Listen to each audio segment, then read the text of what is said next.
You're listening to Bourbon, Beards, and Belvederes, the podcast where whiskey, cigars, and beard products aren't just a hobby, they're a lifestyle. Hosted by Adam, Paul, and Jerry, three guys with real experience, full beards, and even fuller glasses. Each episode serves up thoughtful tastings, laid-back cigar talk, and honest takes on beard gear and beyond. From top-shelf pours to everyday essentials, this is the place where conversations flow as smooth as the whiskey. So, pour a glass, light one up, and enjoy the ride. This is Bourbon, Beards, and Belvederes.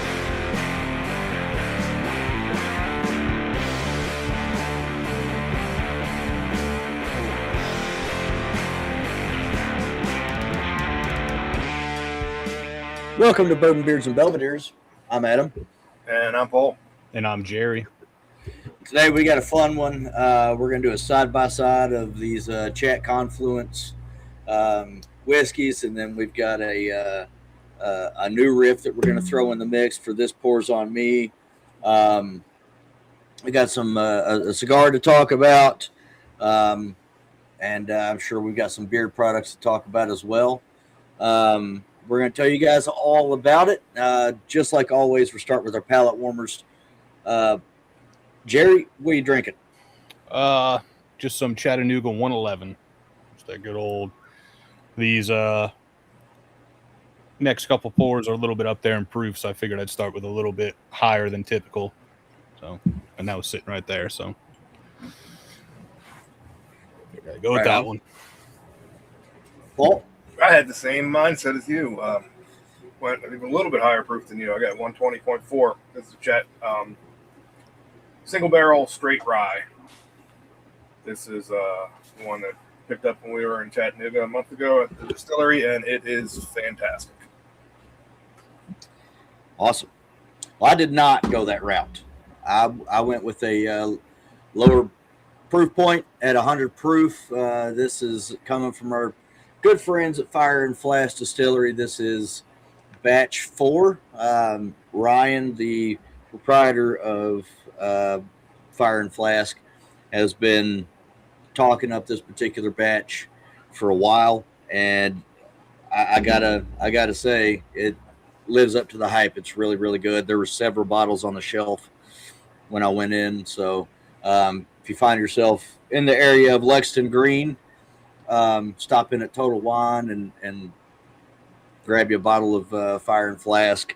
It's a little pricey, but it's worth it. It's really, really good. So I wanted to go a lower because I feel like I don't. What are the proof? What's the proof on these two chats that we're going to be drinking today, Jerry? 117 for the first one, and one was that 127.4 for the second one. Okay. I had a feeling that they were fairly high in the proof, so I wanted to start a little bit lower. I've been drinking today. I've been playing golf today, so I'm not trying to, this isn't Spirits and Secrets. I'm not trying to be fucked up by the end of the episode. So that's a different podcast. So, but this is really good. This is really, really good. I'm going to have to get you guys samples of this. There's a lot of citrus. Holy crap. I just spilled a little bit on me, too. Yeah, I remember batch 1 that we had was fantastic. So, yeah. Absolutely. All right, well, my palate is warm and my drink is gone. We're going to do these side by side. I believe Jerry sent these out, so I'm going to let Jerry tell us all about them. Yeah. So fairly recent, I think this year, Chattanooga Whiskey and New Riff Distillery partnered up for Volume 1 of the Confluence Project. Got a little thing that they put down. Born from the friendship and mutual respect between founding distillers Grant McCracken and Brian Sprance of New Riff, the Confluence Project unites our two award-winning distilleries in a shared exploration of craft, contrast, and celebration of our differences. Named for the meeting of two rivers, and in this case, two distilleries, the Confluence Project begins with a single mash bill influenced by each distillery's philosophy and style of whiskey making. This is 100% wheat whiskey. That is 60% red turkey wheat, 24% Appalachian malted wheat, 8% dark malted wheat, and 8% caramel malted wheat. So each distillery started with the mash bill, put their own yeast strain, their own aging process, or barrels and all that stuff. I believe both distilleries did roughly like 6+ years. The New Riff, yes, they're both at least 6 years.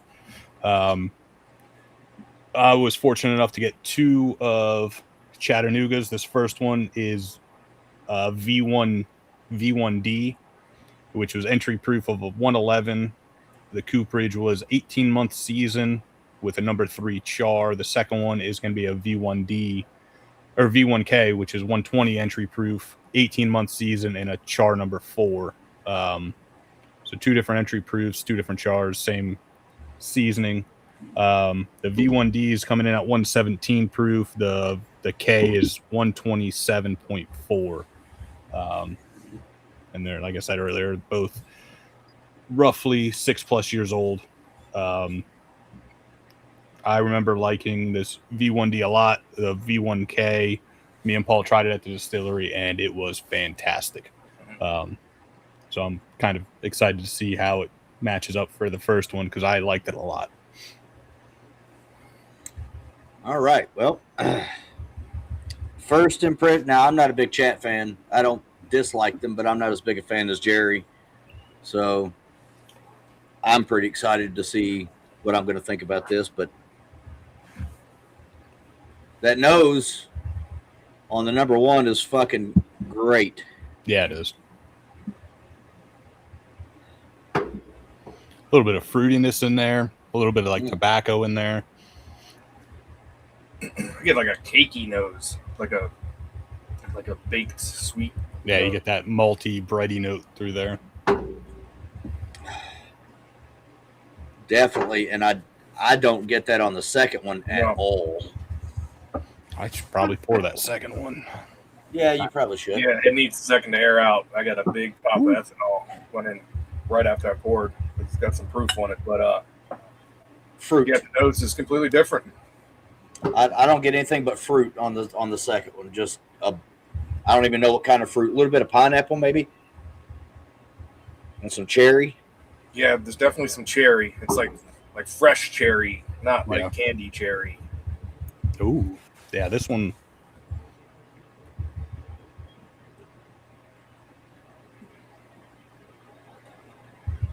Yeah, this one's like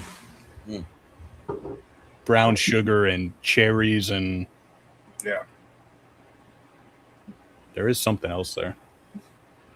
Wow.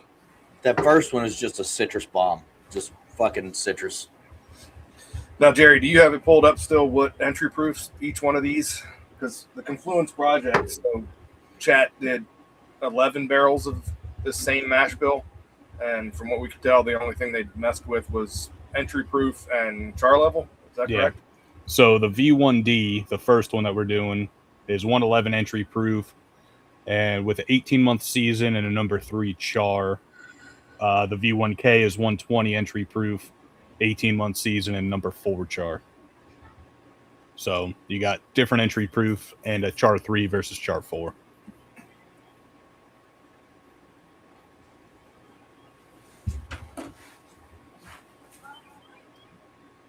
All right. Well, let's get into them here, guys, because I'm thirsty. Ooh, that first one is good. Yeah. Again, like there's definitely citrus with more of a lemon. And this is 100% wheat whiskey, correct? Yeah. Yeah, I normally get that lemon when there's rye in there. Yeah, what is it? 60% red turkey wheat, and then the 40% is malted in some way or form. Yeah, there's. I get mint. Yeah, there's a lot of freshness, like bright. Yeah. Like there's like a minty note. There's floral, lemon. Like it's real bright. Yeah. It's really good. That's gonna be hard to beat. There's a lot of like baking spice Like there's a good spice on the palate that just coats the mouth, which makes sense because a lot of like older wheat whiskey seems to do that for me. The younger stuff seems to be more like smoother and easygoing. The aged stuff usually puts some spices out. So the cigar, for me, it mutes the fuck out of all the flavors. On the first one, I haven't tried it with the second one yet. But it's all the flavors are still there, but they're just very, very muted. The brightness is muted. All of it just muted. So I have a slightly different cigar from you guys, and I'm gonna have to agree slightly. That was weird. So like that high pop of lemon or citrus that we were getting, it's still there, but it's more of like dried. Like it's less in your face. But for me, like I said, I got a little different. I'm getting almost like a caramel mocha coffee with this one. Little nuttiness comes through. Like I said, it's like Werther's. Like you put those little hard candy Werther's in your mouth and let it just get that with some like coffee notes with it. But yeah, it really kills off that sweet and bright citrusy floral notes that go along with it. Yeah, I don't know what a caramel mocha coffee tastes like. So, You never had the caramel mocha monster? It's a good one. The breakfast monster. I don't do energy drinks at all ever. Coffee is the closest I get to energy drinks, and it's black with sugar. That's the only way I like it. So think of like those Werther original candies you have in your mouth and drink coffee with it, and that's basically what I'm getting.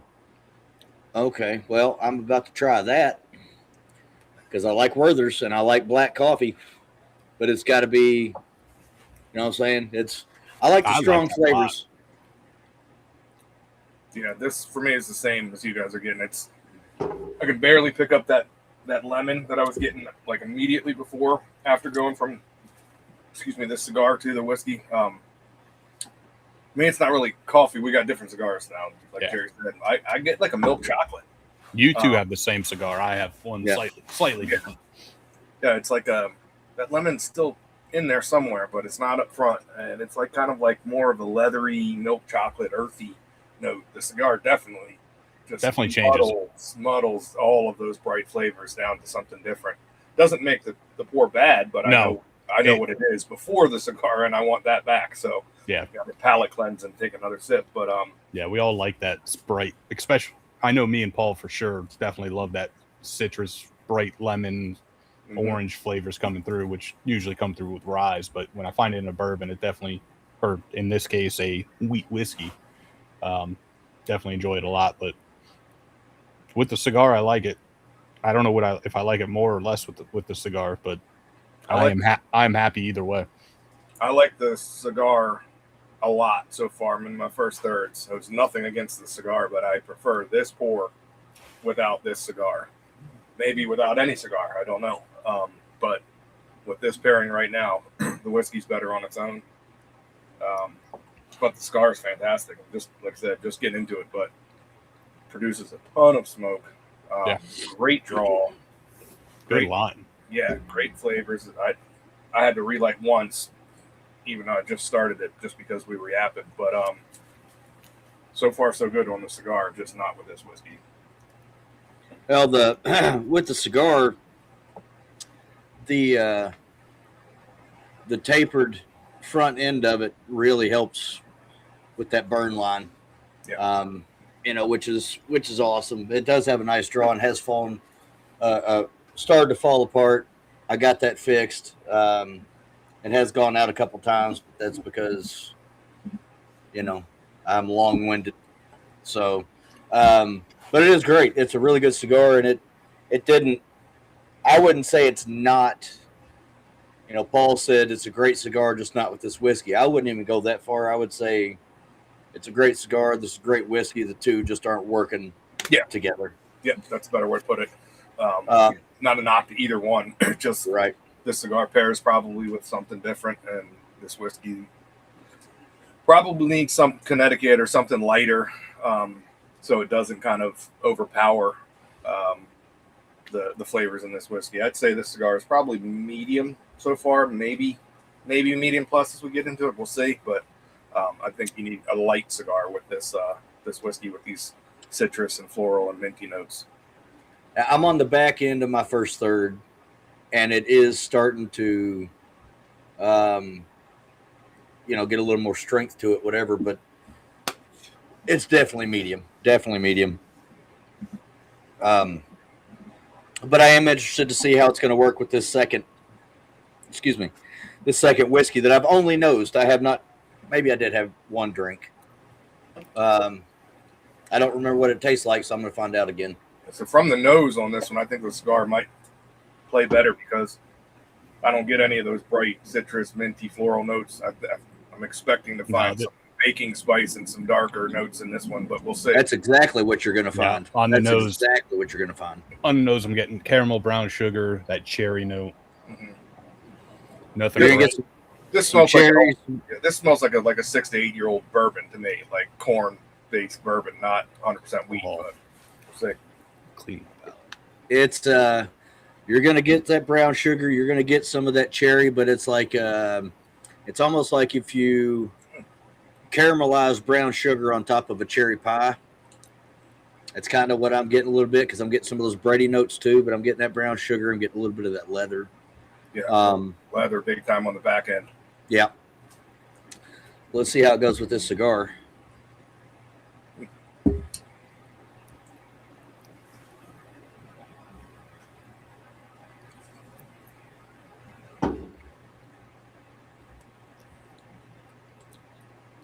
Yeah, night and day difference with the cigar between the two whiskeys.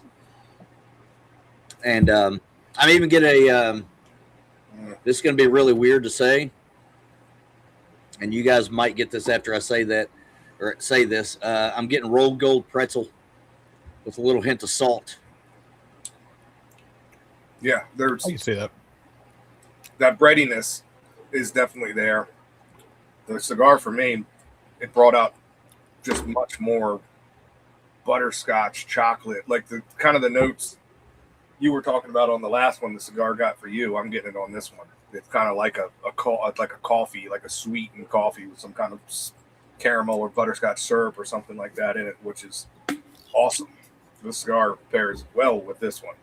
Mm-hmm. Great. Almost the same whiskey. How different they are to each other just by entry proof and one level of char. Same age, same warehouse. Crazy how those little things can affect a whiskey that drastically, that so much so that one pairs fantastically with the cigar that we're smoking, and the other one I'm not even going to go back and try again. I don't want to waste the whiskey. I like it so much better on its own. So for me, with the second one, the V1K, with the cigar, I'm getting more of the caramel, the brown sugars, basically what we were getting on the nose with the V1D, the first one. Like I said, it got more of that mocha, coffee, like hard candy, Werther's original candy note to it. It changed up the first one a lot. It basically made the first one, the V1D, a completely different whiskey. It basically just brought out more of the notes from the V1K, the second one. So it just enhanced that whiskey. It completely changed the V1D for me, which I'm fine. Honestly, for me, I kind of like how it changed the first one for me, because if I was to come out here and sit on the back porch with a cigar and a whiskey and paired these two together, I literally have two whiskeys. I have the original no cigar with it, and then you put that cigar, that coffee, all that note comes out.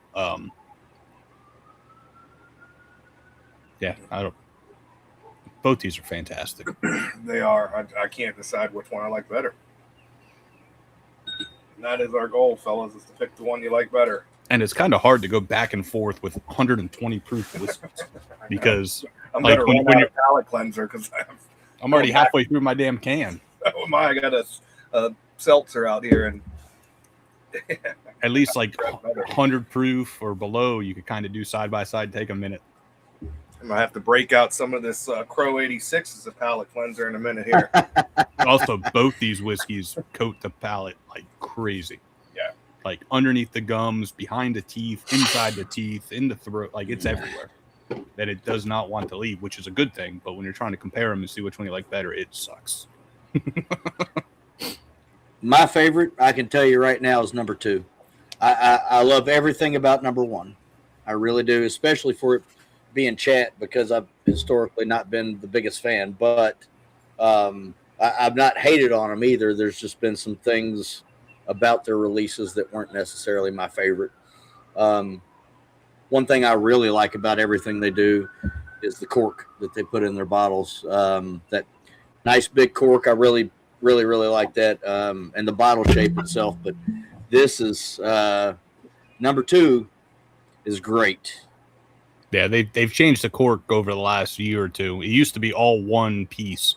It's now a wooden topper with the cork insert. It's still same concept and all, but those original ones, I'm sure, were not cheap, being all cork and everything, and yep, have to whittle it out. I've got one of the original. Oh, I got a bunch. It's the well, I know you do, but I've got it's a 91 proof, I believe. And I've had it for a long fucking time, since it was featured on BBB. Or I'm sorry, BCB. Yeah, BCB. Blue and I went out and grabbed one, and I just wasn't really that big of a fan. But these are great. That being said, they have gotten older. Granted, they're all coming out of a Solera barrel, but all the stuff going into the barrels are now older.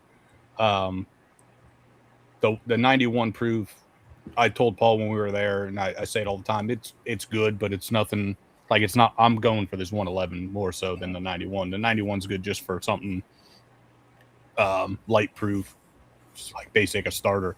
But one of us will get you a sample of the 91 at 100 proof, which when I make a little reel of this and tag Tim in like I've been doing, he needs to release the 91 at 100 proof because it is fantastic. At least me, Paul, and Jason from the Dram Amateur went up to Tim and said that some random chick who thought I was Tim, apparently, because I was wearing a blue shirt and a blue hat when he was wearing a light blue, like I had a dark blue shirt on, darker than your Kentucky blue. I had a dark blue and a dark blue hat. He had on a light blue and a gray hat, but apparently we look alike to some drunk chick. She told him that it needs to be released in 100 proof, and along with like 50 other people, because Chat 91 at 100 proof is amazing. I would buy that all. That's probably the only thing I would buy. It was fantastic. Yeah, they really need to put that out as a shelfer. But me and Paul have 375s of it, so after we blend our little own founders thing, we'll get you a sample of it, one of us. Okay. That shit is amazing. Yeah. Well, I'm gonna go ahead and pour up because I'm trying to figure out which one I like better. I know exactly. On the nose, I like the first one better, the V1D. I know that for sure. On the palate, it's toss up. Yeah, no, I'll agree with that. On the nose, the V1B has a better nose, but on the palate, it's also the V1B for me. Yeah. You mean the V1K, the second one? Sure, we'll go with that. I'm going. So on the nose, I like this one. The first one. On the palate, I like the one that actually has the V1 on the label, because that other one doesn't. So yeah, so on the nose you like V1D, the palate you like V1K. Sure. I'm gonna have to disagree with you for my favorite, at least. I like number 1 without the cigar, but I like number 1. I like that brightness. I like that lemon mint Those notes are surprising, and I think I like that a little bit more. They're both fantastic, but that's the winner for me out of these two. I just went back to the cigar with the first one. Ooh, it is crazy how much this cigar changes up that pour. The first one? Yeah. Yeah, it is insane. Like, yep. Typically it just kind of, it's adjacent. Like, you have the same whiskey just on a little tangent. This one is like not even in the same area code. Like, it is completely different whiskey. Which, like I said earlier, I like it because I could literally have 2 pours with 1 bottle.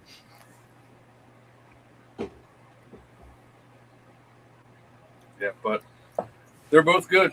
They're both very, very good. And you said there was 4 different versions of this. There's 11 barrels, right? But yeah, so let me pull that back up. So you have V1A through K. V1A was 115 proof, entry proof at 18-month season, number 4 char. V1B was 115 entry proof, 18-month season, number 3 char, plus a 91 toast. C is 115 entry proof, 18-month, number 3 char, which is the same thing as D, except 115 proof instead of the 111 like the D. The E is 111 entry proof, number 2 char, and 91 toast. That's one of the ones I wanted to try. F and G. F is 111, G is 115 proof entry, both with a light number 1 char and a 91 toast. That'd be another one I'd like to try. Mm-hmm. I don't know. I've found out that the number 1 char and like the light chars or whatever bring out some crazy flavors. I and J are both 120 entry proof. I is number 1 char, 91 toast, and J is number 2 char, 91 toast. And then this K is 120 entry, 18-month, number 4 char. Honestly, any of the ones that had the 91 toast on it sound fantastic, which a lot of people don't realize that Chattanooga whiskey technically is a toasted whiskey. They're 91 and 111. Their barrel is charred and toasted, but they don't want to put it out there.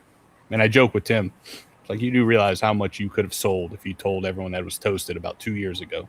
Everyone would have fucking sold or bought your shit because you had toasted on it. Yeah, I think I'm gonna have to do V1D, the first one that we did, just because of that citrusy note, like Paul said. Both are fantastic, though. Yep. I guarantee you, if I do this with tomorrow with a different cigar, I'd pick V1K, the second one. But right now, it's about 71, 72 degrees right now. It's a little warm, but nice little cool breeze coming through. That bright citrus, that lemon, that the sweeter notes with that kind of feel like a almost springtime with this weather. Makes me feel good. The other one's dark, spicy. If we did this a couple months ago when it was colder out, I'd probably go with that one. That's a very good point. I agree. That's the first one's a warm weather whiskey, and the second one's a cold weather whiskey. That's and honestly, both are fantastic. When me and Paul were at the distillery, the experimental, we were at the end of our tour where they do their tasting, and we both tried this one, and I don't even think I got the whole pour in my mouth, like down my throat, before I said I'm buying this one before we leave. And I'm 100% glad I did, because this one I had to hide. I got halfway through it before I even sent you guys samples. And I was like, I got to hide that one. And this one stayed sealed until I got you guys samples and put that back in the closet until today. So this is the first time I've tried it since the distillery for that one. But yeah, those won't last long at all. Nope. Well, with that being said, I'm very interested in this next one now. You want to get into the cigar first before we get into let's talk about these cigars while we get poured up on this this final comparison. Let me light up real quick because I've been letting it sit for too long. So Jerry will tell us about these cigars, but I've been looking at them a little bit. So I'll just go and reveal it's Bad Ash Cigar Company. And, my assumption was that the ash was, a cigar thing. But the guy's last name is Ashley. So it's kind of fits. A double meaning to the cigar brand name, which is kind of cool. And then one thing I wanted to point out, and then Jerry can kind of tell us what he knows about this company because he's the one who sent these out by way of somebody else, but he'll get into that, is that the owner, Devin Ashley, promotes global citizenship, where a portion of the sales from every box of cigars is then donated to orphanages or sent to children or to send children to school in the countries from which the majority of the tobaccos are sourced, which I think is pretty fucking cool. Yeah. Yeah, I was reading that when I was looking at these when I first got these, which is a cool thing. So, like Paul said, Bad Ash Cigars. Jason from the Dram Amateur sent a care package our way. I think he said he was in a liquor store in Orlando or Daytona. I don't remember. And they had these sitting in their humidor. So we grabbed a bunch for us, the Smoking Sounds guys, and I'm sure he sent some out, so some other guys. Adam and Paul are smoking the GQ Maduro, which is Nicaraguan Dominican filler with a little Brazilian Ligero wrapped in a Maduro leaf. He sent those two along with what I'm smoking, the Improv, which is Mexican San Andres wrapper and binder filled with various Cuban seed varietals grown in Nicaragua and Pennsylvania Ligero. And then there's one other one, which is barreled aged, but I can't remember exactly which one it is. It's probably this one that says bourbon barreled aged. All it says is bourbon barreled aged, cigars, and various spirits. Yeah, it doesn't have too much information on it. But I figured this one is somewhat close to what they're smoking, Nicaraguan and whatnot. But so shout out to Jason for these. These are fantastic cigars. For the one I'm smoking, it says, think seared salt encrusted steak and that crema from your morning espresso. And then for you guys, think s'mores, including the chocolate from this oily dark wrapper. And for me, with this Improv, I do get a little bit of that salinity, the saltiness, whatever you want to call it. A lot of nuttiness, good amount of like either baker's chocolate, dark chocolate. There's a little bit of sweetness in there, but it's not overpowering. A little bit of earthiness from everything. Good amount of caramel, which is present in both these whiskeys that we went with. Birdline, a little wonky, but for the most part is fairly straight, especially having to relight twice just because I put it down and trying these whiskeys. Nothing about this, but smoking great, ton of smoke. Construction was fantastic, at least on mine. And in mine, band, you guys have the same band, just mine's a different color. Mine almost has like a glow in the dark green looking thing. Yeah. I don't know how well that's showing up, but it's almost like a glow in the dark green. You guys have like a reddish orange. Yeah. But yeah, I've enjoyed this one a lot. Yeah, like I said, it changed the first chat up a lot. It just brought more of the same notes from the second one out. Yeah, I don't know if I would have ever. I've never heard of this brand until he sent them out, so kind of glad he did. I already have ideas to send him a thank you package. Kind of want to get him some of the AT Fields that we smoked recently and a few others as my dog goes crazy. So as my dog goes crazy, I'll let you guys go. Yeah, so I agree with everything he said about the construction, and the burn line it keeps up. It's not perfect, but once again, I've had to relight, I think, twice now too, just because we're chatting. But ton of smoke. It's such an easy draw. It's enjoyable smoke. I don't know about the s'mores profile, but I definitely do get kind of like a dark chocolate, woodsy kind of maybe every once in a while I feel like I'm getting a nutty note in there, but I can't pinpoint it. But all in all, great cigar. Again, like you said, I'd never heard of these guys either. Their commitment to their clients are premium tobaccos, hand-rolled craft cigars from the Midwest. So definitely going to check out some more of their stuff. It looks like they have, sample packs.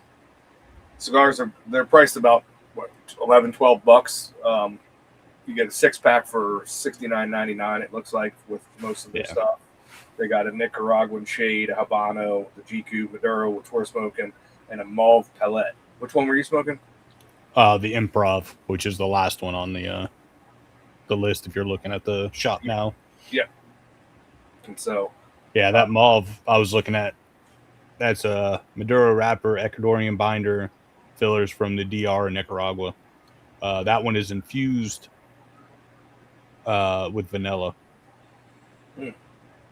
So you got a little bit of vanilla with that, the chocolate from Maduro. Currently unavailable, but they do have a bourbon barrel aged. Yeah, I think that's the other one that he sent out. But other than saying bourbon barrel age on it, there's not much information on that one. Yeah.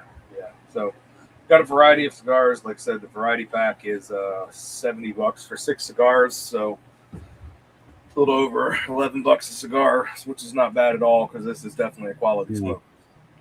Here you go. This might be something. I know we don't typically do infused cigars here. The Crimson Palate, Maduro wrapper, Ecuadorian binder, fillers from the DR Nicaragua. The infused cherry pairs with the chocolate Maduro wrapper. Okay. A little bit of a cherry infused chocolate cherry experiments there. Might be fun to mess around with. Yeah. But yeah, I'm definitely gonna grab some more of these. I'm gonna see if I can find them where I could find them.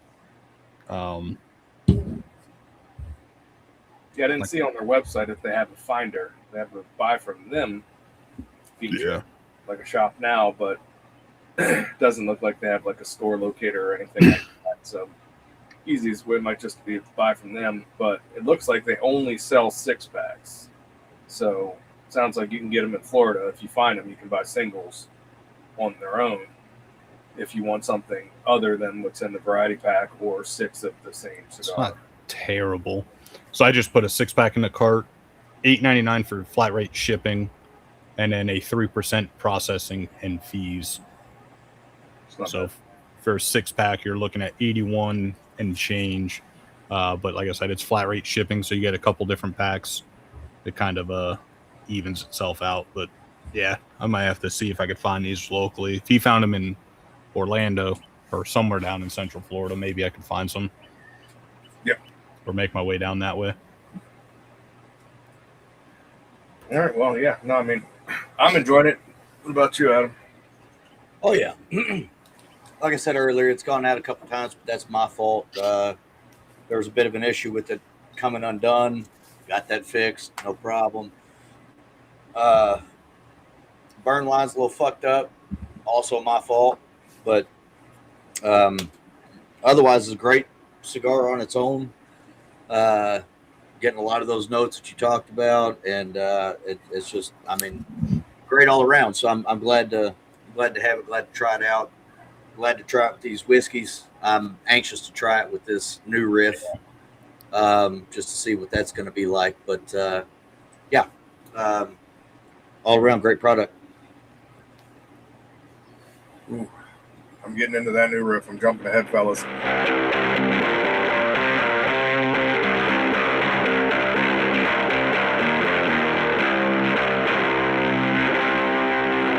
That's something special. Yeah, it's very close to the second. That's what I'm about to say. Close. On the nose, it's very similar to the second Chat, the V1K. Yep. The Chat has a little bit of more sweetness on it, but overall, it's very similar. Now, did you guys get the chance to try this at all when I sent this to you, or have you guys been sitting on it? It's been sitting on. Yep, okay. I've been waiting on that one, and the second one from Chat, I have a bottle of it, but I didn't open it. I had it there, but I was trying to wait to not influence my opinion on that one as well again. So going into this New Riff one blind, and pretty damn good. Yeah, now she's hot. It's 122.5, so right up there with that V1K. But it's good, and I'm not a huge fan of New Riff. I like them, but I'm not a huge fan. This one was purchased for me by our good friend D Rock from Whiskey and Rock, also of BCB fame. And he bought this for me, as a thank you gift for going up and getting the rest of his bottles and shipping them down to him. And I really liked it. It's got a great color. I mean, that's mahogany. That's bourbon color right there. That nose is similar to the V1K, but it's also got some of that brightness that was prevalent in the first one, at least for me. I was about to say it almost fits right in between these two. Yeah. So let's see what you guys think about the palate.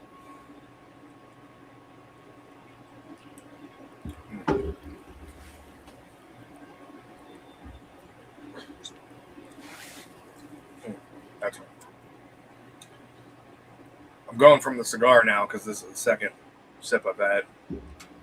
There's so much baking, like brown sugar, baking spice, caramel. I mean, this, I think I said it before, drinks like a bourbon, not bourbon. A corn-based bourbon, not 100% wheat whiskey. I always find, which I find a little bit on the first Chat, like wheat always gives me the bubblegum notes. I get a little bit of that on the first Chat, not the second one. Don't find it anywhere on this one. This is really, really good. I think I'm going to have to do some more testing for science, but I think before the cigar as well as like I did with the first Chat one. So I have to get into it a little bit more. Yeah. Yeah, it fits right between them. The V1Ds, that bright, like I said, spring warmer or getting warmer style drink. The V1K is that darker. This has a little bit of both. To me, it starts a little dark, but then brightens up as you're switching it around and it goes to the finish. It's not. I don't know what it is.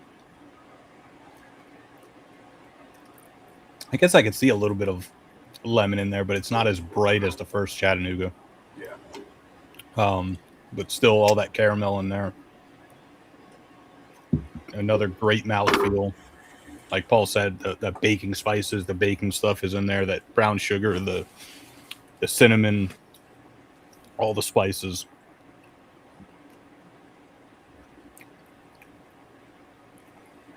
Now, have you guys had the chance to go from the cigar to the whiskey itself? Not yet. Because if you want a coffee note, go from the cigar to this whiskey.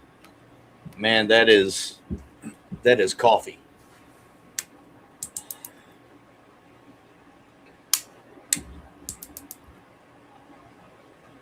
I went back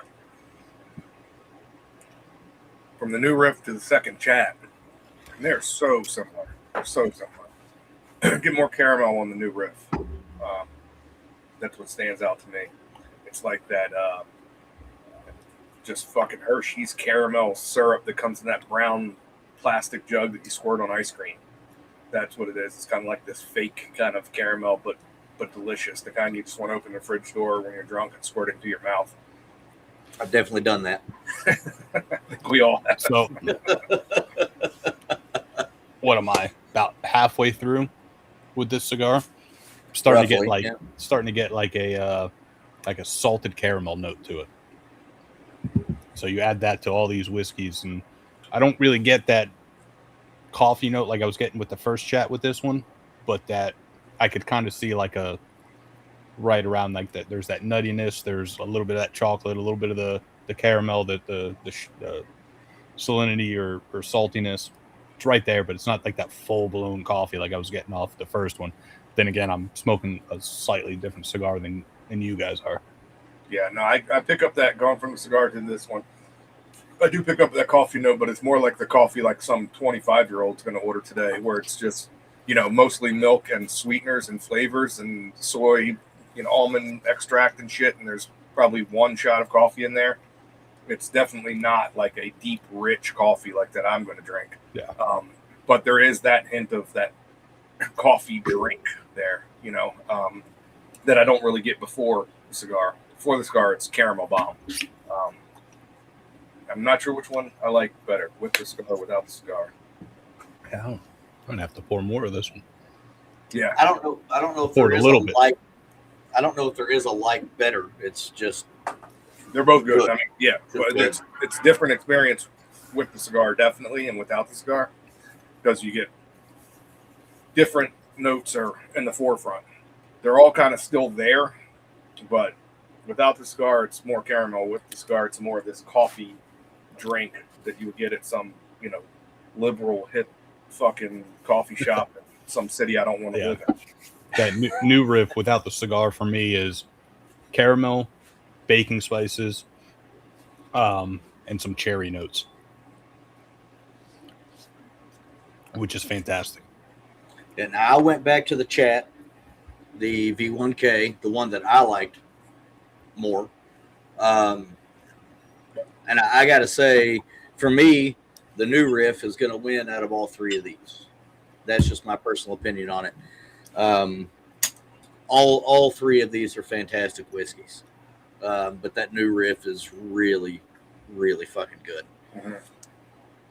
So I do have to agree. I've been going, since they're so similar in profile, at least for my palate, the second chat, the V1, was that the V1K? Yeah.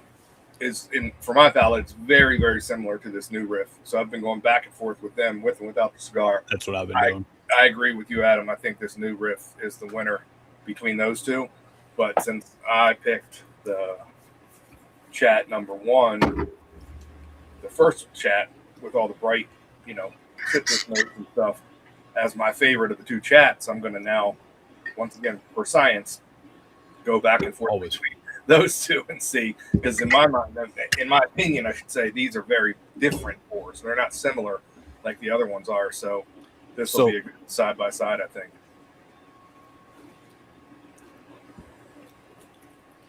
The new riff has, like I said, they're very similar. To me, the new riff has more baking spices on the palate and a little less caramel. The chat V1K has more caramel and a little less baking spices. To me, that's the difference. Same palate, just one has more baking spice, the other one has more. That's a toss-up between those two. I haven't gotten to the V1D like you said, Paul. The first chat was my favorite of those two. I haven't gone back. I was doing those because how similar those were. And that's just like, depending on the day, do you want more caramel with spices or do you want more spices with your caramel? But I will say the mouthfeel on the new riff, it's starting to hit like outside my on my lips and stuff. So I might be with you guys with that one just because of that. Like it's like the full mouth, including the lips and not just inside the mouth. Yeah, I just went back and forth. It's hard because I think, I don't know how to explain it, but the new riff I think is a better tasting whiskey for me. But the first one is a more interesting whiskey because it's got a lot of notes that I like to find and I don't find often. That lemon, that mint. So if I'm rating them, I'm rating them both a 5 out of 5. So it's a hard pick for me, which one if gun to my head, I got to grab one glass and walk away. I'm not exactly sure yet which one, because I give it to New Riff. It's probably the better tasting whiskey all around, but it has those whiskey notes. I mean, it's what you're looking for. You're looking for bacon spices, caramel. You're looking for, that's but this Chat Confluence has some all kind of I'd definitely have to say off profile notes for a wheat whiskey for me with and so it makes an interesting pour that I keep wanting to go back to. Whereas the New Riff I keep wanting drinking because it's delicious. The Chat's delicious too, but it's because I want to keep going back and finding those different bright floral, citrus, minty notes. So it's a tough one. I don't know which one I would have to take to the deserted island. So real quick, with the second Chat and the New Riff, I just went with the cigar. The New Riff wins out with the cigar. Well, does it? Yeah, sorry. I think so too. I was thinking the first Chat, which I didn't. Now like the second Chat, the K, with the cigar, they're both great, but that New Riff with that cigar is it muted some of those spice notes and brought more stuff out. Like I said, with the K, it just enhanced all those notes. So I like it there. And now I got to go through the D with the New Riff and see. But I think I'm going to be in the same boat as you. Like that, the V1D is just so different from any wheat whiskey or even wheated bourbons that I've had. Yep. That I think that's the reason why I keep going back to it versus like the K or the New Riff that are, I don't want to say on profile with a wheat whiskey, but when you get a wheat whiskey, you're thinking of the wheat and the bready notes and the spices, stuff like that. So now we got to, like you said, for science, do the V1D and see which one. 120 proof 3-way science pours that we're chugging. You know what we're going to have to do once we figure this out? Like all three of us figure out which one we like. You know what we have to do, right? What's that? Mix them all together? Oh, yeah. Little infinity pour of all three of them. Yep, I was already thinking that. Yeah. Yeah, I think on the note. The nose, the New Riff wins by far, I think. I was going to say the Chat, but as soon as I went to the New Riff, yeah. The New Riff nose is just like caramel butterscotch, just deep richness. Like, God, that should be a beard oil. Yeah. Like, I just dump some in my mustache. No, that's the New Riff is a candle without the what do you call it? The processed smells or artificial smells. Artificial, yeah. It's the actual smell. It's not the artificial smells. I still like the V1D Chat, but yeah, going back and forth, the Chat has more. It's not as rounded as the New Riff.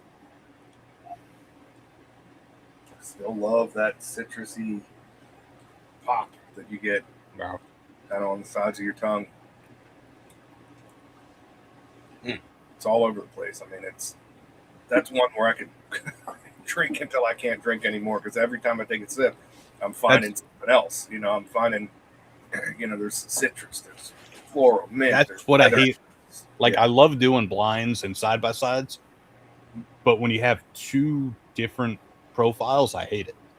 Mm-hmm. Like, it was easy, like you said. I'm not to cut you off, but it was easy to go against the second Chat. They're same profile for the most part. There's little different notes, but it's kind of like when you do like random blinds and you have like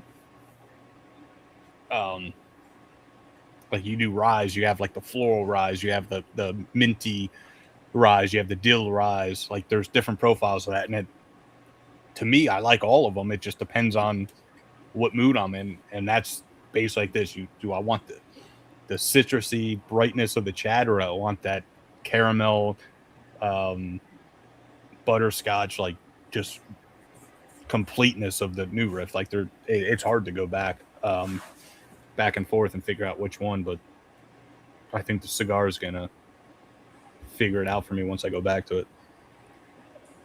I'm not even bringing in the cigar on this comparison because I know it killed the first Chat for me, so I'm gonna have to just take that out because that'll easily be an easy win for the New Riff for me. So I'm gonna go last gun to my head, 10 seconds. I'm picking a winner.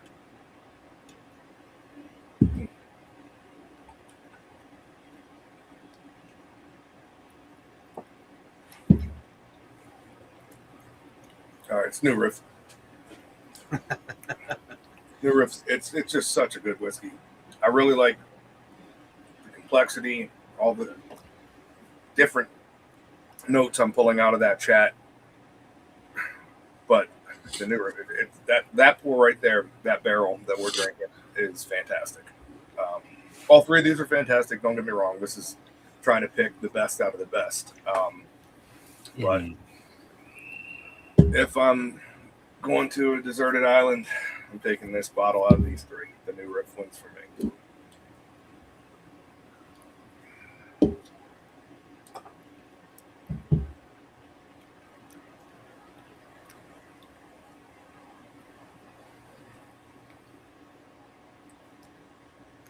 Adam, you are a New Riff overall as well?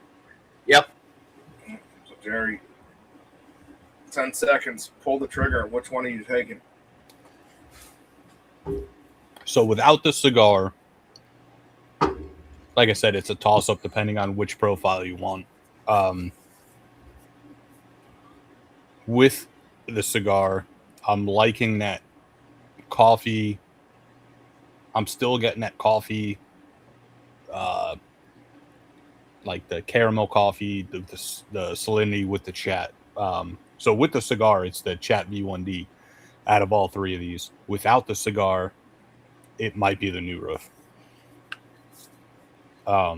Just because if I pull a bottle, if I'm pulling a Chattanooga bottle, I know for the most part what I'm getting. If I'm pulling a New Riff, at least with the New Riffs I've had, I know what I'm getting. With this V1D, it's all, I don't want to say it's off profile, but it's off profile from Chattanooga with that that lemon citrusy brightness. Like it's not in there 91, 111, the other Confluence. So without the cigar, I think a New Riff. With the cigar, I think I'm Chat V1D. That being said, I wish I had a bottle of New Riff, and I'm 100% excited that I have both these Chattanoogas. And just like Chat, New Riff I found during COVID, just because I was trying different things, and everything I've had, I've been a fan. Unfortunately, like, well, not unfortunately, but fortunately, I could get their, what do they got? Their bottle and bond, their single barrels, which are cask strength, both bourbon and rye. Now they're 8 years, I think, are coming out. Mm-hmm. It's either 7 or 8 years. I don't remember. I love all those. The only thing I wish I could do is with Chattanooga, I could get their experimentals, their Confluence projects, 90% of their stuff off Sealbox. Haven't really seen New Riff, like they're like, because they have their I can't remember what it is. I just had it up too. The New Riff, like club or whatever you call it. Mm-hmm. Yeah, the New Riff Whiskey Club. That you have to go to the distillery and pick it up, unfortunately. And for me, that's a haul. From Adam, that's kind of a haul because it's up there near fucking Cincinnati. Yep. So for me, it's even a bigger haul. If it was something that if they could get some of the Whiskey Club things on Sealbox or whatever, or shipped to the door, I'd probably have more New Riff too. But New Riff ryes are some of my favorite ryes out there. The bourbon. I got one next to me. This the winter. Oh, that winter whiskey is. I know Adam doesn't like it, but that winter whiskey is fantastic. So weird. It's definitely weird. And that's yeah. I can see why somebody doesn't like it. Well, the first batch of the winter whiskey I tried when we were at I can't remember the name of the liquor store bar in Lexington that has since Happy Hour. Yeah, that bought out. And I tried it, and I'm like, dude, and this was after a couple of distillery tours. I'm like, this is fantastic. And I passed it to Mike, Jay, Adam, Tim, Wayne. And I remember Adam tasted it, and he goes, fuck that shit. Because it has the malty oats and all that stuff. Yeah. And when you're doing all these distillery tours and you're trying like just typical bourbon notes, and then you go to that, it's completely different. But I loved it, and I loved when we had it on the show. And I wish I could get some of these New Riff Club or experimentals or whatever they call them, because I got a buddy who's his dad lives up that way, I believe, and he's grabbed a few of those. It's the same label. What do you call it? The high notes? That same label as this one with the blue stripe and all that. He's grabbed a few of those, and he grabbed the malted rye at, what was that one they put out, 8 or 10 years? Holy fuck, dude. It's fantastic. And that New Riff malted rye. Paul, have you had that one yet? Yeah, I'm pretty sure. The 6-year malted rye is fantastic. Yes. Yeah, that's really good. Because I can get New Riff off the shelf here, thankfully. Yeah. I can get their standard stuff. And like I said, unfortunately, with their high notes, their club releases, whatever, you got to go to the distillery. And I'm not trying to make that drive or flight just for some bottles, but I wish I could get it either seal box or locally. But the off the shelf New Riff, fantastic. Yeah, absolutely. It's probably the only reason why I have so many Chattanoogas, because I get them all off seal box and locally. For a while we had a fantastic chat rep from the Southeast, and he brought Chattanooga into Florida, and especially Northeast, because he lived in St. Augustine, or the St. Augustine area. So got lucky with that, and every year they keep putting out better and better stuff, it seems like, and coming out with this stuff, and then the founder stuff, which I'm excited to blend my own here soon. We're gonna have to blend our own, send some samples to Adam, and then pull out the 14-year and do that. Yeah. We'll have to do that soon. Yep. I just was moving that box out of the way to get something today, and I'm looking forward to setting out some time to doing that Founders Blenders kit. Yeah. I'm officially in my, I don't want to say dead season, but less busy season, with hockey season being over, at least for me.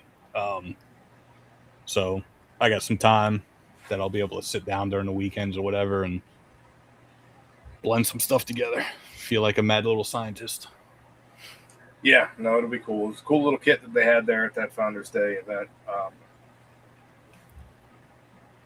It'll be interesting to do some side-by-sides with what they blended with what I blend. And what would be cool is, like, I get the whole Founders thing. You have Tim blend his own sort of deal, but it'd be kind of cool to do kind of like the blend your own 375s.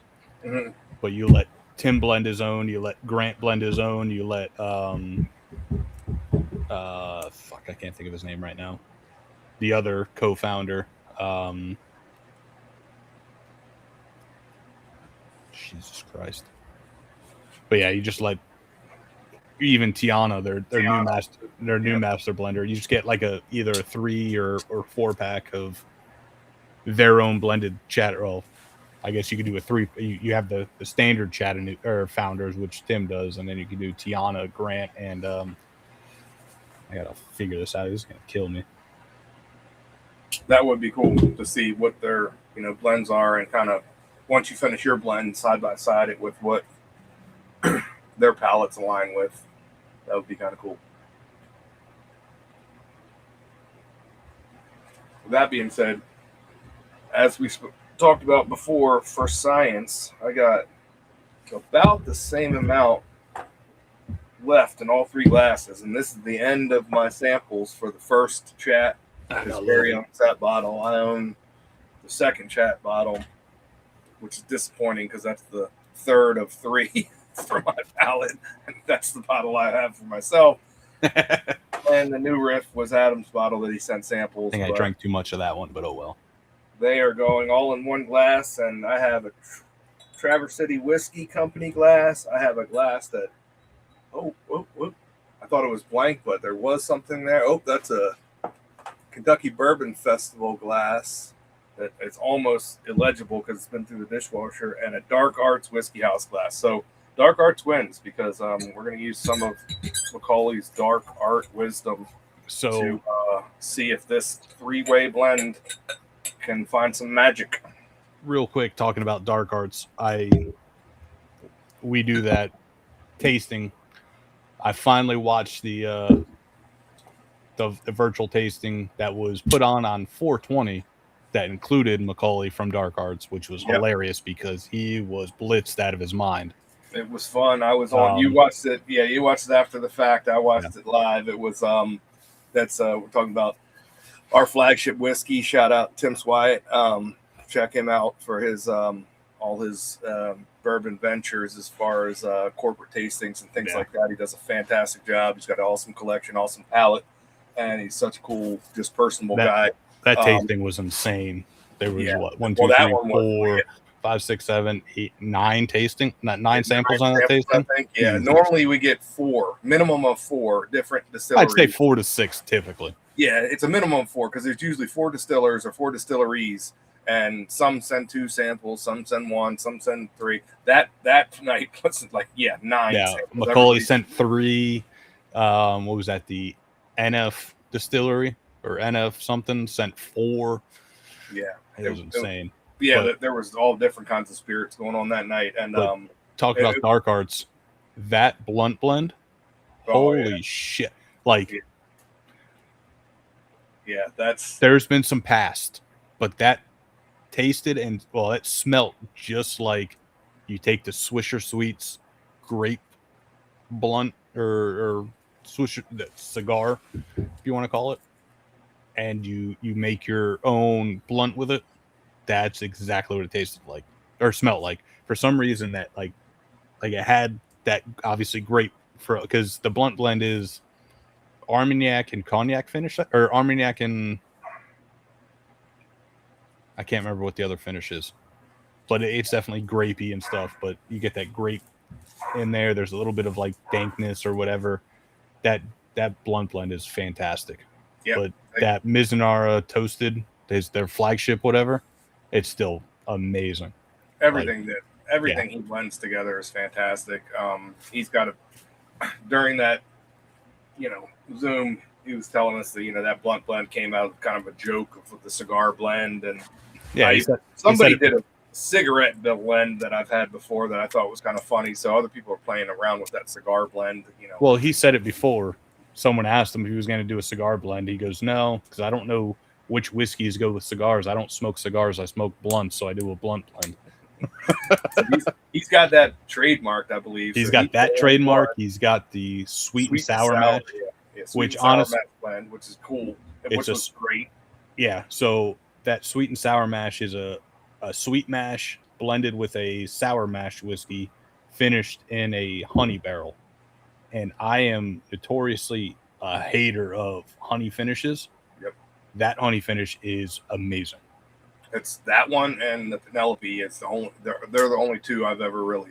I hate the Rio. No, I don't. No, not the Rio's the Amberana honey. Yeah, but when they do single barrels with either Amberana or honey. So it must have been a single barrel. I had it at the distillery. We got to check out the honey barrel full. It was weeping and leaking everywhere. We sampled right out of it. It was fantastic. But like you said, most honey finishes are horrible. Yeah. They're just gimmicky. There's one down in Texas. They're too. There's one down in Texas that I won't call out just because it's the worst thing I've ever drank, and I've drank Malort. And that's goes down to me the worst whiskey I've ever had is this honey something in Texas. And if it's the same distillery, their standard stuff isn't terrible. No, their standard stuff's pretty good. It's just this one honey thing that they do that's fucking disgusting. Yeah. But yeah, no, that being said, Adam, we just did a 3-way mix, as you said. I haven't tried it yet. You have it poured up? Yeah, I haven't tried it yet. But smells pretty good. I got equal parts. That smells fantastic. There's a little bit of that citrusy note in there. There's that brown sugar in there. There's that leather in there. There's like a berry note in there now too. There's right when you said it, there's a berry note on the palate too that was none of the other 3 whiskeys. No, there's no berry note on any of these, but on the nose it's almost like a blackberry, a black cherry or a blackberry. Yep. Yeah. I just took a sip. It's on the palate too. I might be influenced by Paul's comment about honey, but on the nose, It's a scent I haven't smelled in a long fucking time since I was a child. Honeycomb cereal. I haven't had honeycomb since I was probably in single digits. Oh yeah, no, that's there because we have honeycomb right now in the house. My kid, that's one of her go-tos. I can She's see got some about honey on that nose. 6 or 7 rotational cereals that she always wants to have, and honeycomb's one of them, which I think is a trash cereal, to be honest, if we're talking about cereals. But it definitely is a distinct, weird, like nobody. If you gave somebody that's never had honeycomb cereal a honeycomb to smell and taste, they would not pick out honey as a flavor whatsoever. But it is the honey flavor that is that cereal that is here. I agree. And bubblegum. Straight up Hubba Bubba bubblegum. Pink bubblegum. I get that on the nose too. And that's what I expect to get from 100% wheat whiskey. That's what my nose always picks out is bubblegum from wheat whiskeys. Yeah, but it's more prevalent in this mixture here than I've ever smelled from any whiskey. It wasn't in any of the other three. I was looking for it in all the other three. This blend is fantastic. It really is. This blend might be better than all three put together. I almost want to send you my bottle and Adam send you his bottle, and you just pour it into a milk jug and then divide it back out to us. I'm game. I kind of want to get a hold of New Riff and Chattanooga and be like, hey, we will buy all your, like, just one bottle from each single barrel, and we'll just blend it all together. I got a 5-gallon barrel sitting over there, and I'll do a little infinity barrel for a minute. This is better than the sum of its parts. This is the winner for me. 100%. But let's see if we get New Riff and Chattanooga to agree to do a BBB blend where we take these three and then sell the bottles as the. So you guys were talking about, not to cut you off, you guys were talking about like bubblegum and Hubba Bubba. This is like that. It's like that grape Hubba Bubba that they used to do. Because I don't, but it's not grape. It's like a blackberry bubblegum. All I get is the pink on the nose. I don't get any bubblegum on the palate. On the nose, right? But on the palate, I do get that. It's like a black cherry or blackberry, fruity bubblegum. Yeah. This. Oh shit! I only have 3 glasses out here. There's something right at the beginning of it though. It's like there's flavors that are up here, like inside the structure of my mouth. Like if this is up here is my palate, right, and right here's my mouth, and then down here's my jaw, and this is my throat over here. On the top, it's like the flavors are separated by layers inside my mouth, and there's something that goes across my tongue whenever I take a drink of it. I haven't put my finger on it yet, but I get all the rest of those flavors at the middle and the top inside my mouth. So I don't know. It's almost like it's layered like a cake. That's the image I have in my mind, at least. You know, you're right. This is better. This might be my favorite pour of all 3 of these. Oh, this for sure, 100% mine. It's like a berry cobbler that has like. And I still have a little half sample of the New Riff, so I can make more. Well, you have a friend with the whole goddamn bottle, so if you run out, there's a real hit. There's a real hit of vanilla extract. Yeah, that's what I was getting, like an icing, like a cake frosting. Yes, exactly. And it goes like a berry cobbler with. I mean, you got to be a fat fuck, but like take a berry cobbler and put vanilla frosting on top of it. No, you just need to take. Here's what it is. Here's what it is, Paul and Jerry. It's blackberry pie filling injected into a honey bun. Okay, yep, that's all the notes, yep, because you have that frosting, that glaze, that breadiness, and that sweet, just blackberry note, yep. Yeah, it's like the honey. Somebody made like a bear claw and injected it with that store-bought 99-cent blackberry pie filling. Which is incredible, by the way. Let's not don't let the price point fool you. That 99-cent shit is when you get to buying stuff like that, you got to buy the cheapest one because you know it's going to taste the best. Oh yeah. Don't buy that organic crap. You need all No. the preservatives. You need You need all the dyes, all the chemicals. Yep, you need it all. Everything that the kids are allergic to nowadays are contained within that can, and you need it. That's where the flavor's at. You need to send a child into anaphylactic shock by serving them a blackberry pie, and you also have to go buy it at the dollar store. You can't go to the big stores. You got to go to the dollar store with the fucking carts out in the middle of everything, and everything looks dirty, and all the cans are dented. That's what you need. For Microsoft just pie. went down 10 points. Oh well. Yep. I am. That being said, I think I have at least two 2 milliliter, like those flask, like bottles, like the hip flask or whatever. Mm-hmm. I might do like 2/3 of these two whiskeys, send them over to Adam, so he could fill the rest of them up, and then he could send them out, and then we could have 200 mils of whatever this is. Please I'll send you both 2/3, and then Paul sends out 2/3. Oh no! I have both Chattanoogas. I'll send three. You have both. I'll send three bottles that are 3/4 full or 2/3 full. You Paul, fill them up. do you have them both? No, I just have the one that I like the least. Shocker. So I'll send Paul 2/3. I'll send Jerry a third. What Jerry's saying is he's gonna grab 3 bottles. He's gonna mix the 2 chats 2/3 of the way. Send them to you. You just send a bottle back to me and send one to. Okay, I thought we were just gonna do. And then we'll all go out to the dollar store and buy honey buns and pie filling, and we'll call it the fat fuck episode. And, that's right. We will make a peanut butter and jelly sandwich without the peanut butter, with the honey buns are the bread and the pie filling is the jelly. New podcast idea. Yes. The fat fuck podcast, where we do shit like this all the time. That's all we do. I'm about it. Right there. Yep. There you go. Get that thing. We don't even need to make another podcast. We'll just trademark it, and that'll be a segment on here. Yeah. No, we need. I'm going to put a bear claw on the bottom for stability, and a honey bun on the top for texture, and I'm going to just fill it with maybe a cherry and a blackberry mix pie filling, and my beard's going to be a sticky mess. Maybe an episode that I will definitely have to take an immediate shower after, but I am all about it. Maybe we'll pair that with a little bit of honey bun rye. Yes, I know somebody that happens to make some honey bun rye. Yes, sir. I might still have a little bit of that left. I definitely do have a little bit of that. I 100% have none.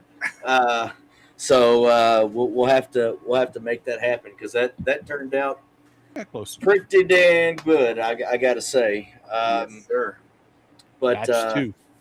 That was a happy accident. But was that? It's batch 2. I get a little bit more maple on this one. But, how'd you mix it? By eye.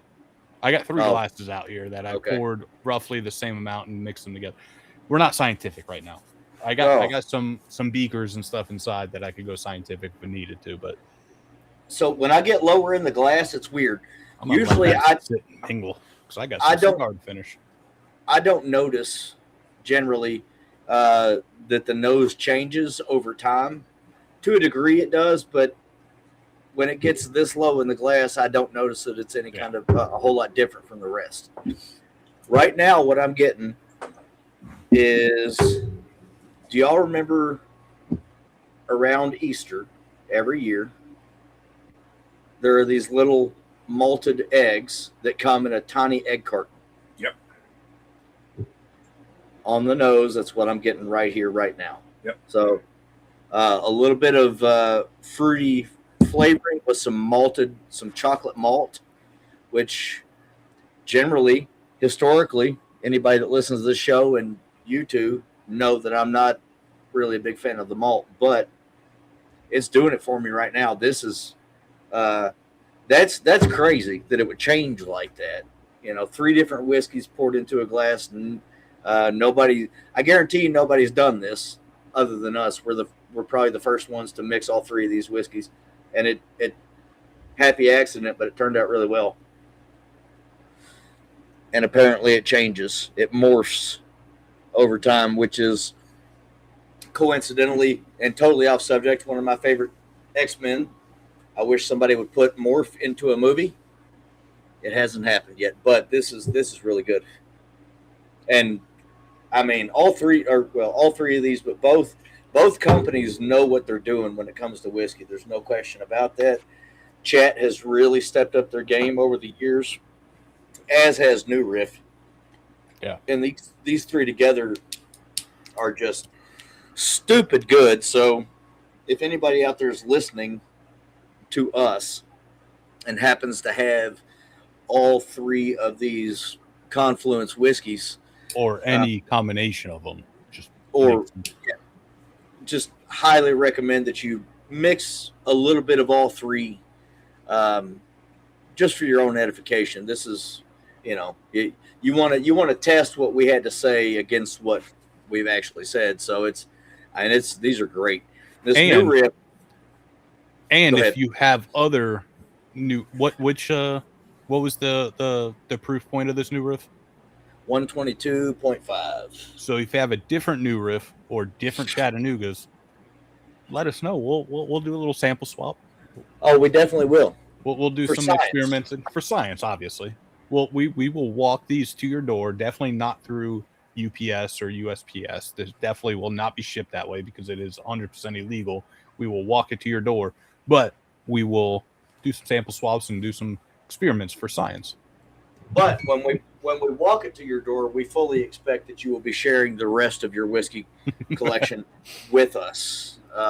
However, that's not really. I don't know where I was going with the however, but that's not really too big of an ask. I feel like most people in the whiskey world nowadays, it's all about sharing. Whiskey brings people together. It's all about sharing. You want to. My wife gets a kick out of me because whenever we have people come over, she calls it. She says that I'm pushing my bourbon onto other people, and they're always too happy to accept. So it's not really a push.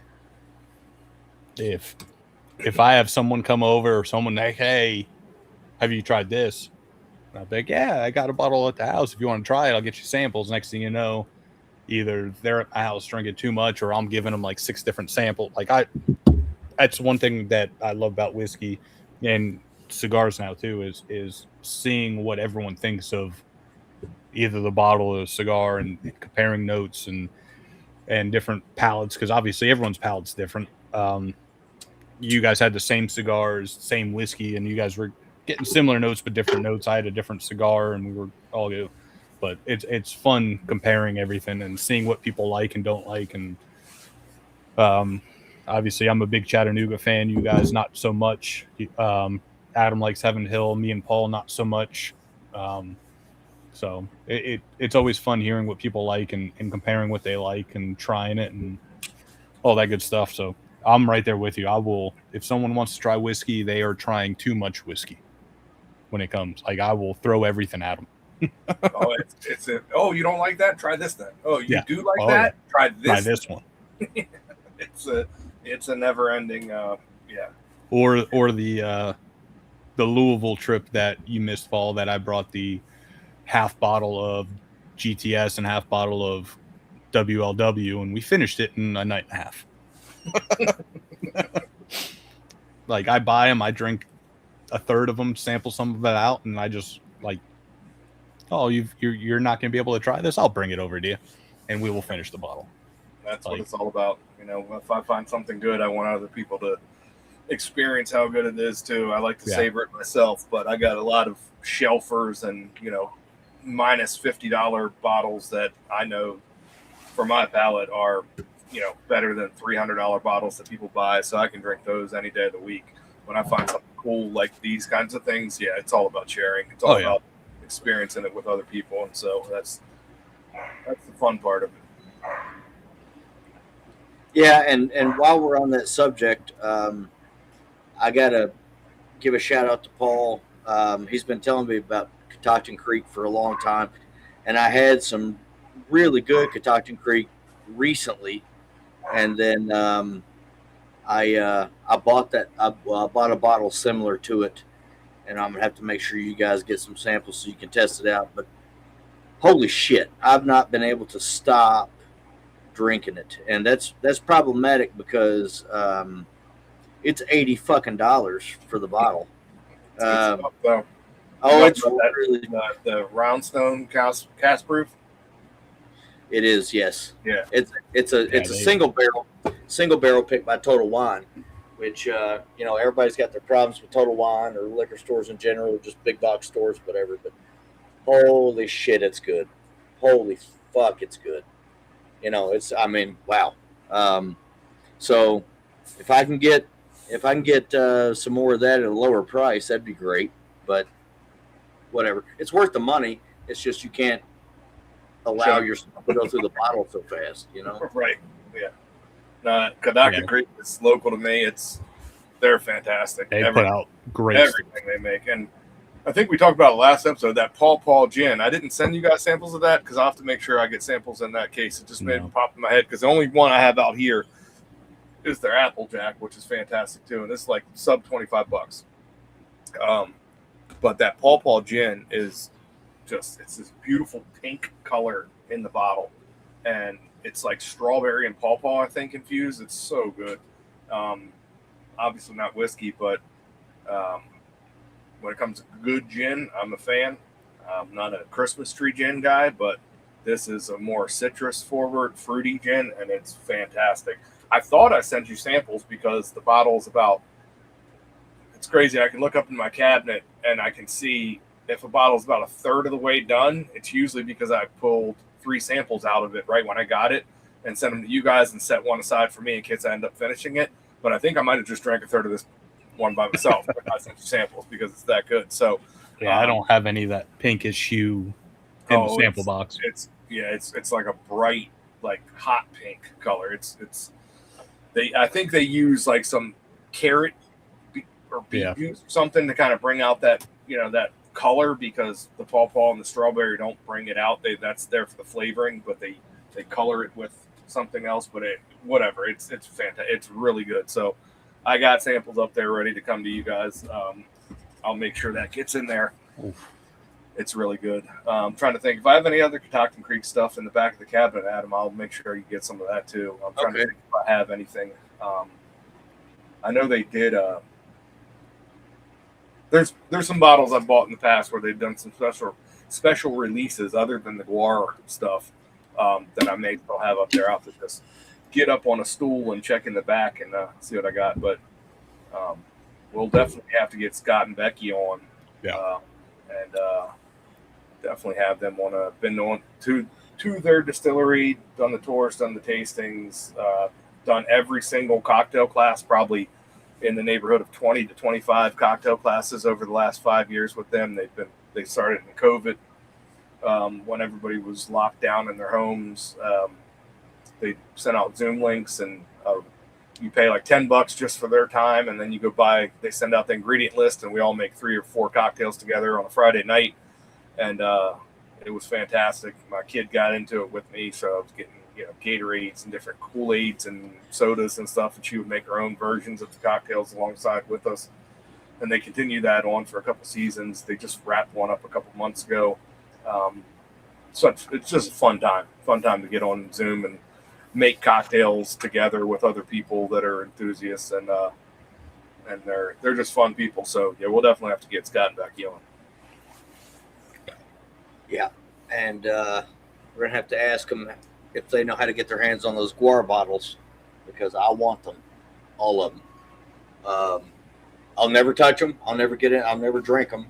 I just want them to be here. But at any rate, we definitely need to get them on. All 3 of these whiskeys were fan-fucking-tastic. All 3 of them mixed together were just even better. Even better. I'm wondering if they know how good they are mixed together. They probably don't. We probably need to get them on at the same time so we can tell them. We may have found the perfect mix here. Yeah, the perfect blend. Because that was incredible. that was a pretty fucking special blend that we did there. Great with cigars, great products, great whiskeys, all those things. But I think that brings us to the end of another episode of Bourbon Beards and Belvederes. As always, we encourage you to check out these products. You can check out Chattanooga Whiskey at ChattanoogaWhiskey.com. Whiskey is with an E. I will not spell that. So if you need to look it up on the internet, go ahead. Google is an amazing thing. You can find these cigars at badashtobacco.com. That's BADASH tobacco.com. And you can find New Riff at newriffdistilling.com. That's NEWRIFF distilling.com.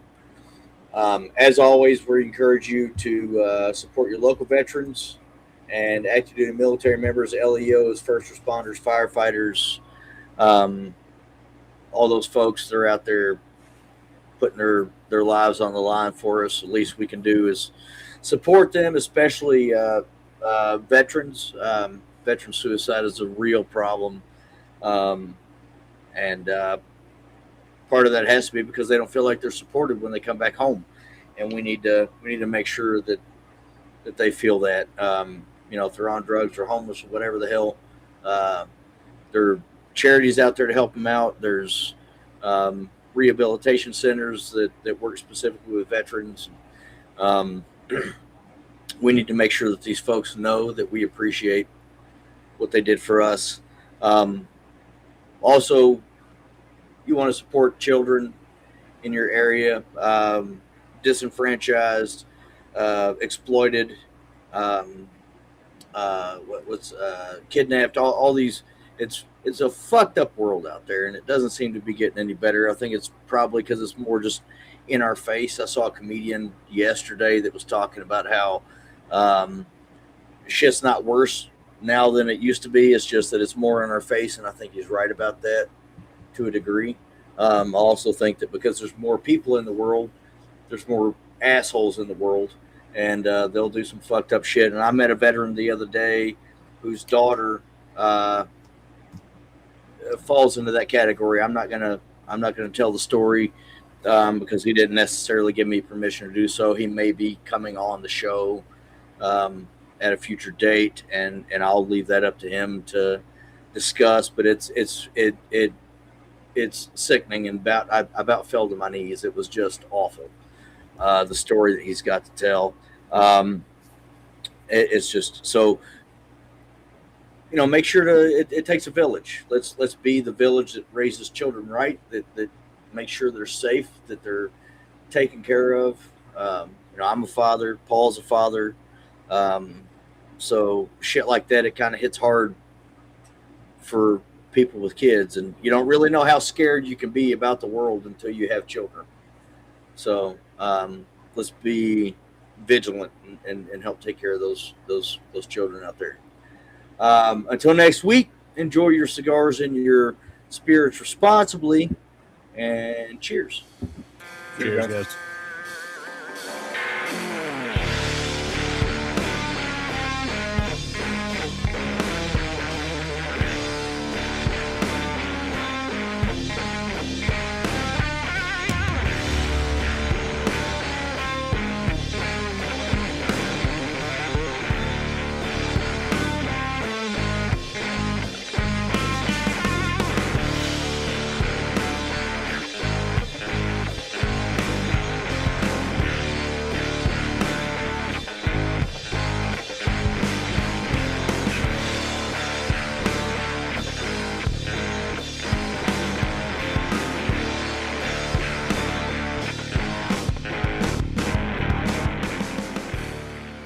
Bourbon Beards and Belvederes is produced by Adam Bolden, Paul Rousseau, and Jerry Ullman. Edited by Jerry Ullman. Music by Ryan Johnson. You can find all of our links on our website at bourbonbeardsandbelvederes.com and at beacons.ai/Bourbon Beards and Belvederes. As always, enjoy your bourbon and cigars responsibly. Cheers.